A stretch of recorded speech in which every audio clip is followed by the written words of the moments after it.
bringing back some memories with this one. I haven't talked about Fox News in a really long time.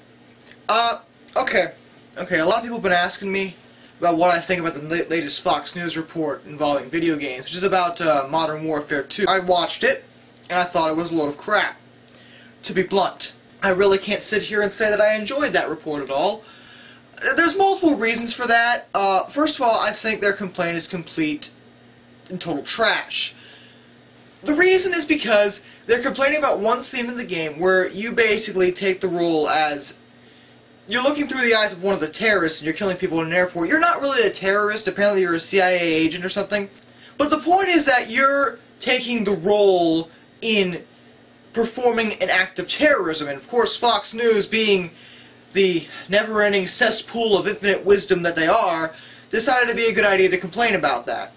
Okay, the first thing that happened in the report that I had an issue with was that the main anchor, the interviewer, who was overseeing the debate, called it a fair and balanced debate, which I thought was complete and total BS. That was not fair and balanced whatsoever. That wasn't fair at all. It was completely biased, as most Fox News reports tend to be.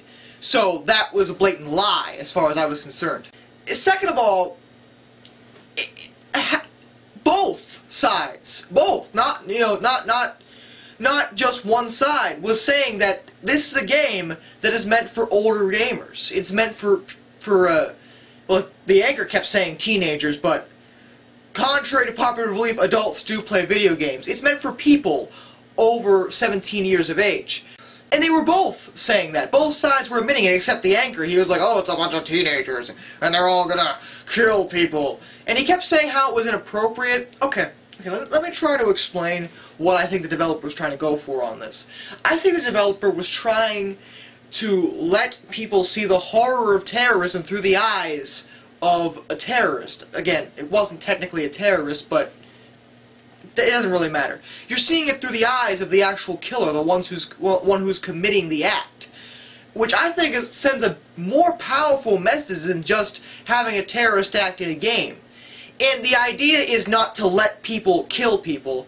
The idea is to leave an impact. Because one of the reasons I really like the Modern Warfare, and to be fair, the Call of Duty series in general, is because it creates such a realistic sense of what war is, or what violence is like.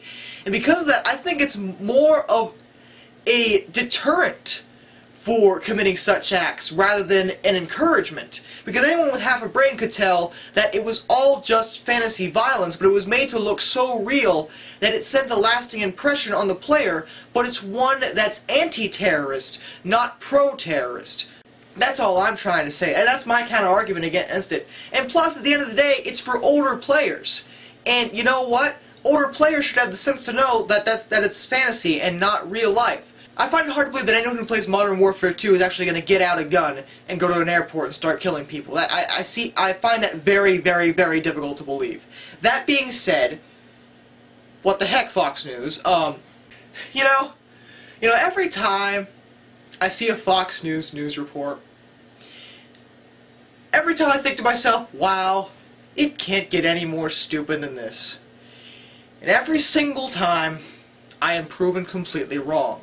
Oh my god, I just am dumbfounded by this. It's just a game. Oh, and the other thing that really ticked me off about the news report itself is that at the end, the news anchor attempted to make the brilliant and wonderfully sensible, sarcasm, point that, oh, well, if it's in a house that, you know, the adult is playing the game, there's nothing to stop, you know, the kid from getting a gun and killing people in an airport. Okay, number one, that was one scene in the entire length of the game, and I'm pretty sure that scene only takes like a couple minutes, if that, out of the entire, probably 6 to 8 hour single-player experience. So, that's my first argument.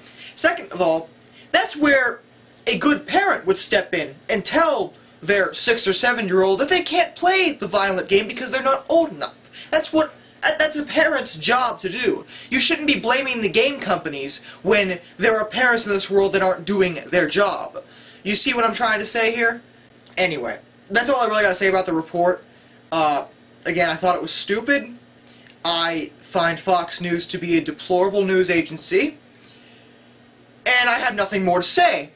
So, until next time, stay sane, everybody.